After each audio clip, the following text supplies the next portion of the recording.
De Aristóteles a Hawking.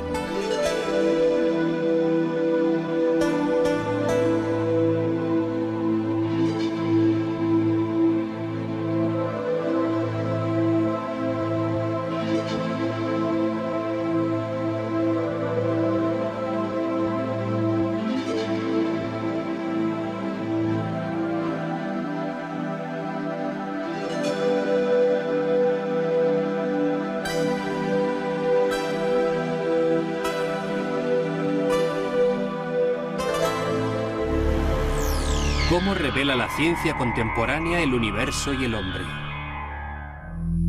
La manera en la que la ciencia contemporánea ve al universo y al hombre no es fácil de comprender. La matemática y la física, que son las herramientas básicas del hombre para interpretar las leyes del universo, dan lugar en muchas ocasiones a definiciones y resultados que la mente normal encuentra difícil comprender.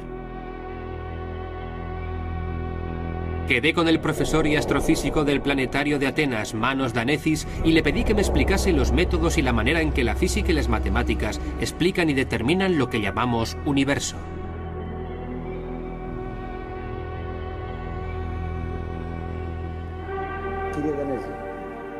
Profesor Danecis, vivimos en la naturaleza, en el cosmos. Vemos el universo, que interpretamos tal y como lo vemos y lo sentimos, como simples personas.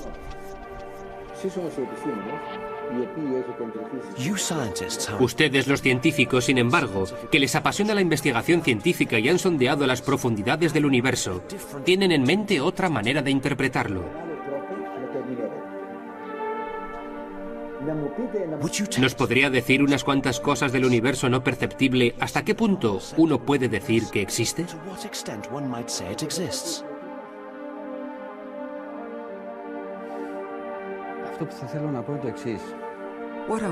Lo que quiero decir es lo siguiente. No es cuestión de cómo vemos el universo. Es una cuestión de cómo se revela el universo en realidad. Y lo que puedo decir es que el universo se interpreta basándose en la lógica que difiere en gran medida de la lógica que nosotros los humanos llamamos desde siempre sentido común.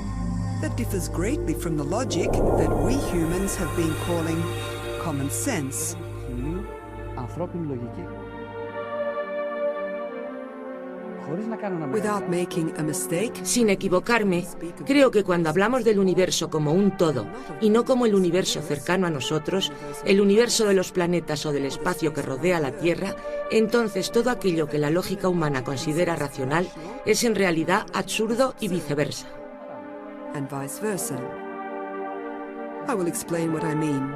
Voy a explicar lo que quiero decir. Lo que quiero enfatizar desde el principio es que lo que digo no es lo que siento, sino lo que me revela la observación, la investigación y el estudio. Lo que sabemos hoy es que la biología humana, tal y como nos hizo la naturaleza, no nos permite percibir formas que no sean descriptibles mediante la geometría euclídea y que superen las 3 dimensiones. Es decir, tenemos un objeto o forma no euclídea que no pueda ser descrito por la geometría que aprendimos en el colegio. Altura, anchura, profundidad. Precisamente, la geometría euclídea, y si las dimensiones fueran superiores a 3, no podríamos verlas. Habría objetos aquí, a nuestro alrededor, objetos reales que no podríamos ver. Ciertamente. Si pensamos que en la actualidad es comúnmente aceptado, y todos lo sabemos, que el universo en su totalidad, como un todo, no puede ser descrito mediante la geometría euclídea y que sus dimensiones son al menos 4, se puede entender que las formas creadas dentro de él no puedan ser percibidas por el hombre. ¿Nos puede describir estas 4 dimensiones? Son muy conocidas: longitud, anchura, altura y tiempo. Para la ciencia contemporánea, lo que denominamos tiempo, a lo que hace referencia la teoría de la relatividad y, en general, todas las teorías físicas como tiempo, no tiene nada que ver con lo que medimos con nuestros relojes y calendarios. ¿Se trata de algo diferente? Es una dimensión como la altura, anchura y longitud. La usamos en nuestras ecuaciones, en la teoría de la relatividad como una dimensión que no difiere de las otras. Bajo ciertas circunstancias, totalmente estructuradas y limitadas en el espacio y en el tiempo, también puede interpretarse como tiempo humano común y apreciable. Cuando, por el contrario, estudiamos el universo y la cosmología, no podemos pensar que lo que llamamos tiempo es lo que medimos con nuestro reloj. I told you that we cannot understand and perceive whatever exists in the universe with our senses, because there are 4 dimensions. Espera, volvamos a algo muy importante. He dicho que no podemos entender ni percibir lo que existe en el universo mediante nuestros sentidos, porque existen 4 dimensiones y no son euclídeas. La pregunta que podrías hacerme es, ¿cómo puedo entonces ver sillas, objetos? Yo te veo a ti y tú a mí, y somos partes del universo. La matemática nos habla de esto, y dice que cojo el universo y corto una pequeña parte infinitesimal. Esta parte se comporta de manera muy parecida al espacio descrito por Euclido.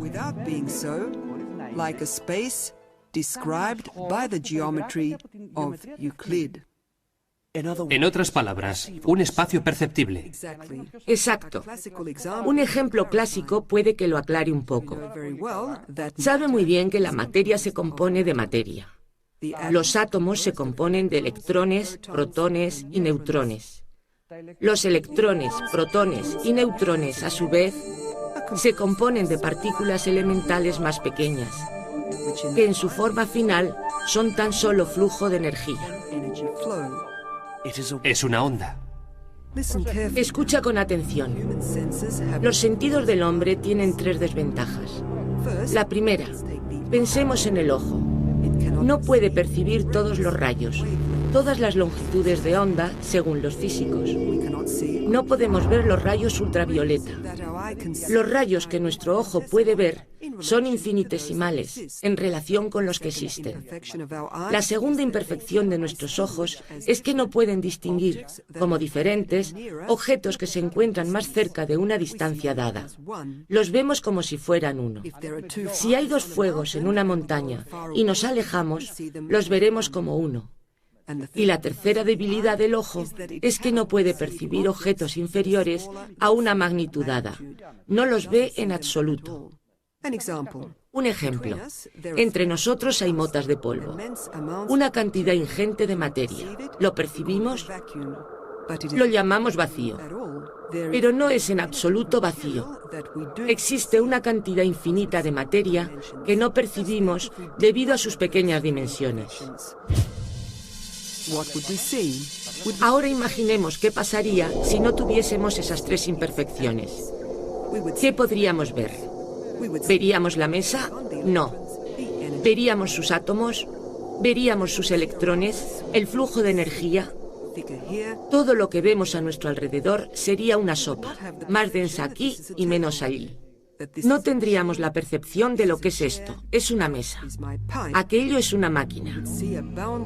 Esto es una silla. Aquello es mi pipa. Veríamos una sopa ilimitada con condensaciones y disoluciones. Mi ojo toma estas condensaciones y disoluciones y crea la ilusión de un objeto y de un color. Hablemos ahora del tacto. Extiendes la mano y dices, estoy tocando la mesa. No estás tocando la mesa. El último material estructural de tu mano, en el momento en que dices, estoy tocando la mesa, está relativamente a una distancia infinita del primer material estructural de la mesa. Nunca lo tocas. ¿No existe contacto? No. ¿Qué ocurre? Alrededor de las partículas que constituyen la mesa hay flujo de energía. Y alrededor del flujo de energía de mi mano se desarrollan fuerzas que son repelentes. Así que cuando voy a poner estas partículas cerca las unas de las otras, se repelen. Y las neuronas transmiten esta repulsión al cerebro y lo convierten en lo que llamamos contacto. El mensaje que llega a la mente es esencialmente una ilusión. Por supuesto que es una ilusión, ya que si no tuviese esas neuronas, puede que no hubiera sentido nada. Eso significa que todo en el universo se comunica con su vecino. En otras palabras, somos dos objetos relacionados el uno con el otro. Estamos unidos por materia infinita que no percibimos, que se encuentra entre nosotros. Somos uno en el universo. Cualquier cosa que pase en un punto del universo, al ser una sopa, impacta en todo el universo. Cualquiera que consiga darte una definición de materia, le tendrán que conceder un premio Nobel. No existe una definición justificada del concepto de materia. La materia es una categoría filosófica. Muchos han elaborado diferentes teorías acerca de qué es la materia. Esta categoría filosófica es la categoría filosófica más antigua. Te voy a contar los 3 puntos de vista predominantes. Básicamente creemos que lo que llamamos materia es una condensación de flujo de energía, al cual hice referencia previamente, que ocupa la totalidad del universo. Sus condensaciones, allí donde haya condensación de energía, son percibidas a través de los sentidos como materia. Pero no podemos verla. Percibimos la condensación como materia. La percibimos como materia. La materia de mi pipa es una condensación con el flujo unitario universal.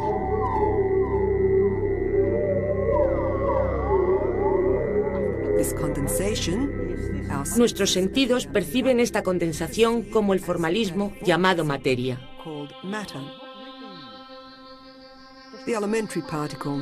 La partícula elemental, como la denominamos, en otras palabras, el elemento de la materia no es otra cosa que un torbellino de energía.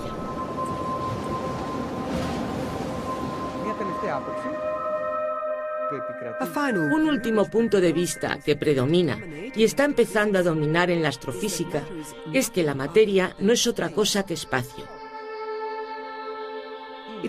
Es un vecino del tiempo. Te voy a poner un ejemplo. Un velo, una hoja de cálculo. No entiendo nada de la materia en él.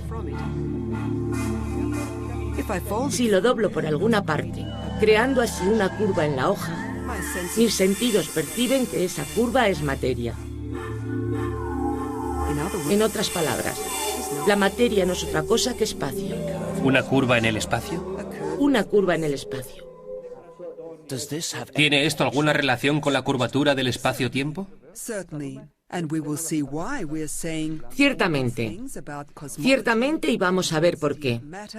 He estado hablando de una curva en el espacio, que en el lenguaje de los físicos es sinónimo de una gran condensación en una región en concreto. Es lo mismo decir una gran condensación que una curva en el espacio.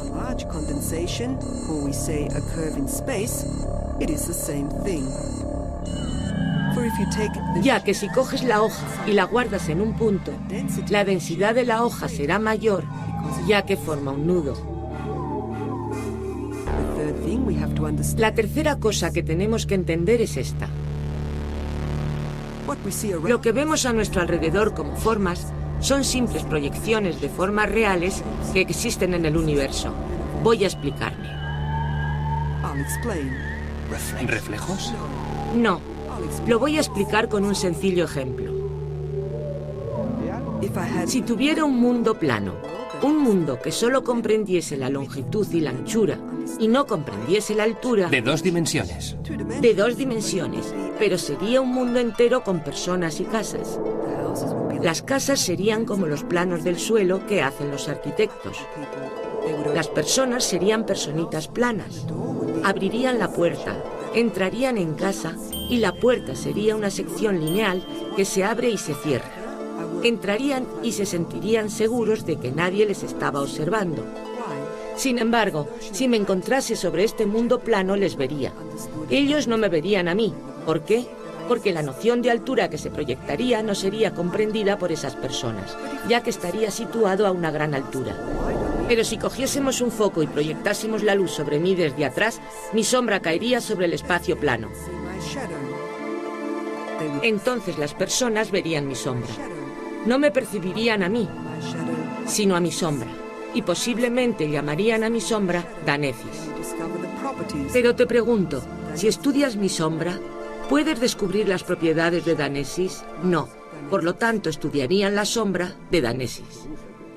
Explíquenos lo que vemos en las formas que percibimos y que no tienen ninguna relación con la realidad y la verdad. ¿Están causadas originalmente por las propias formas? ¿O llegan a nuestros ojos sin un origen? Te voy a dar un ejemplo para que se entienda lo que quiero decir cuando hablo de una esfera en el universo. Decimos que el universo es esférico. Estamos hablando de una esfera cuatridimensional y no euclídea, que no tiene ninguna relación con lo que conocemos como esfera. Ninguna relación. Ahí es donde quiero llegar. En ese universo no euclídeo que describe la geometría de Riemann, de acuerdo con la historia general de la relatividad. Si cogemos un nivel, escucha con atención, un nivel del universo cuatridimensional, ¿sabes cómo lo verían los sentidos del hombre? ¿Como una línea? No, como la superficie de una esfera. Curvada. Como la superficie de una esfera. Lo que ves a tu alrededor se llama la esfera celestial. La ilusión que tenemos, esta esfera plana, no es el espacio en la esfera. Es plano. Es la esfera del universo que vemos como una superficie esférica. En pocas palabras, cuando sale el sol, cuando se pone, cuando la Tierra gira alrededor del Sol y de todos los sistemas en general, incluso la propia galaxia que rota en varios millones de años, todos los movimientos circulares y todas esas curvas que percibimos son ilusiones. Voy a hacer una petición. Subrayé como ejemplo al principio, una cosa es hablar del estudio del universo cercano, como cuando hablamos del Sol, de los planetas y de todos esos cuerpos celestes cercanos a nosotros. Es lo que te dije acerca de cortar una pequeña parte. Correcto. Y entonces esta pequeña parte se comporta como un espacio euclídeo, es decir, un espacio descriptible muy fácilmente mediante la geometría de Euclides. Y es compatible con nuestros sentidos. Es compatible con nuestros sentidos, compatible con la geometría de Euclides y compatible con la física de Newton. Es decir, las leyes de Newton, mediante una buena aproximación, como la geometría de Euclides, son válidas para el universo cercano. No siempre con gran exactitud, pero de una manera aproximada lo son. Si estamos hablando de regiones cercanas, si queremos construir un puente o una carretera aquí en la Tierra, entonces la teoría de Euclides y la física de Newton son 100% válidas. Se alejan tan poco que no las percibimos. En otras palabras, la realidad y la verdad son aproximaciones. Exactamente. ¿Nos acercamos a la verdad conforme nos distanciamos? Cuanto más intentemos estudiar la totalidad del universo, más dificultades encontraremos. Por lo tanto, como se interpreta de lo que he dicho, los sentidos pueden percibir una parte muy pequeña del universo. Y esto no es cuestión de instrumentos. Sin embargo, aunque nuestros instrumentos sean cada vez más potentes, nuestra fisiología, como comprenderás, será la misma fisiología humana. Por lo tanto, con la fisiología que tenemos, podemos percibir el universo hasta cierto punto.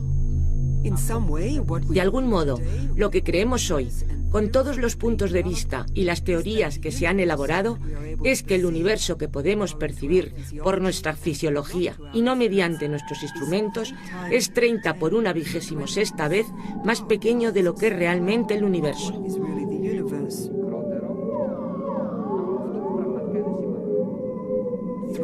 lo que significa 3 con 26 ceros.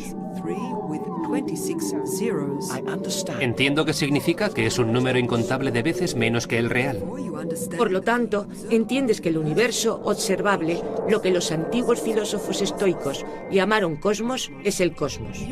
El universo, según lo concebía el pensamiento de la Grecia antigua, el pensamiento presocrático, es una cosa, el cosmos, pero el universo es otra cosa.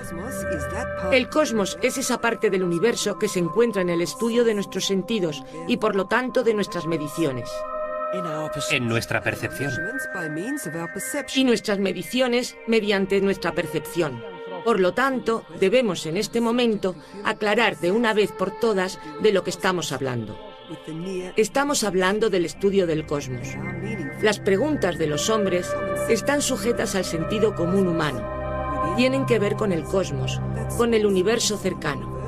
Carecen de significado. El sentido común tiene validez dentro del cosmos, dentro del pequeño espacio del universo que es comprensible de una manera u otra, sea una ilusión o no, de nuestros sentidos.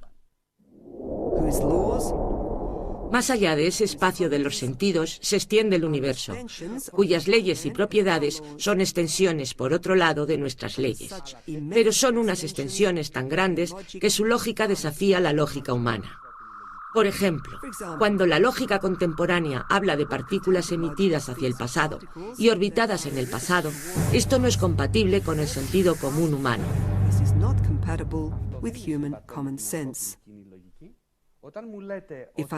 Si fabrico una bala con estas partículas y la introduzco en una pistola ahora y voy a matar a mi abuela que murió hace 20 años, esto escapa a la lógica humana. Es exagerado, no es válido. Sí, lo entiendo. Se trata de partículas producidas en el presente y que forman órbitas en el pasado. En el universo, palabras tales como hoy, mañana, arriba, abajo, derecha, izquierda, no tienen significado, ningún significado. Nuestro problema, sin embargo, es el siguiente, que todas las formas no son euclídeas y existen más de 3 dimensiones. ¿Podrías explicar al público el significado de la geometría de Euclides? La geometría de Euclides es una geometría que se enseña en los institutos y colegios de secundaria del país y en todos los institutos y colegios de secundaria del mundo. Y lo que nos dice es que en un punto se cruzan líneas verticales, los conocidos axiomas de Euclides, que nos enseñan en el colegio, en la geometría plana o la geometría sólida. Entonces, ¿no son válidos? No me preguntes lo que no es válido. Estas geometrías son difíciles. Voy a intentar dar una respuesta. ¿Tiene el universo formalismos? Ciertamente tiene formalismos. No existiría la teoría de la relatividad sin la geometría de Riemann. Nuestro universo es riemanno y no euclídeo. Y esto se demuestra de la siguiente manera. Desde el momento en el que se ha establecido experimentalmente que la teoría de la relatividad no puede existir sin la geometría de Riemann, significa que el universo es riemanno. No sé si entiende mi lógica. La teoría general de la relatividad se basa en la premisa de que el universo no es euclídeo, sino riemanno. Está descrito por la geometría de Riemann. Y esta teoría ha sido demostrada en la práctica. Esto significa que su presunción acerca de la geometría de Riemann es correcta, ya que si no fuese correcta, no hubiésemos verificado los resultados de la teoría experimentalmente. Por lo tanto, en la actualidad se habla de la teoría de la relatividad, que se basa en hechos demostrados. Ciertamente esto es así.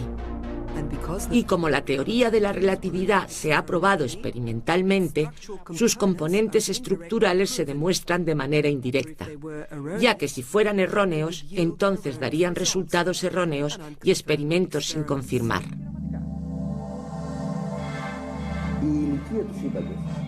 ¿Es la edad del universo como determina la teoría de la relatividad al menos como yo la he entendido, una edad real? ¿O tiene a su vez elementos virtuales para facilitar determinadas situaciones con el fin de que las personas puedan entenderlo? Para entender eso, tenemos que entender lo que es el tiempo. Aquí llegamos a otro punto importante. Dijimos al principio que cuando una teoría física acerca de cantidades tan grandes como las del universo expresa algo, no tiene ninguna relación con lo que miden nuestros relojes o calendarios. El tiempo es una dimensión como la longitud, la anchura, la altura, según la teoría de la relatividad. Respecto a ella, hago una anotación al margen. No debemos pensar que la teoría de la relatividad es algo trascendente. Es una nueva teoría de la gravedad.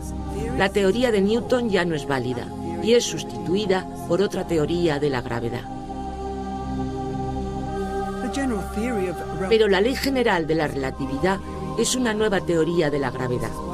Esto es lo que debemos entender todos. ¿Qué es la relatividad?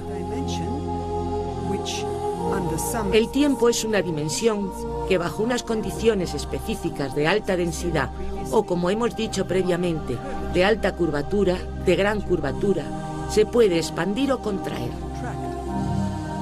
La discusión con el profesor de astrofísica Manos Danezis continuó con las nociones de espacio, tiempo, gravedad, energía y las múltiples dimensiones. Sin embargo, de toda esa conversación tan práctica, surgió en mi mente una cuestión clave. Todos somos uno. Estamos unidos por materia infinita que no percibimos, lo que está en medio. Todos somos uno. Por lo tanto, el punto de vista filosófico de que provenimos del uno y que tendemos hacia el uno se estableció a partir de una nueva explicación científica. Esa mañana soleada caminaba tranquilamente entre las flores de mi jardín. Es maravilloso pensar que provienes de Dios y que volverás a Dios.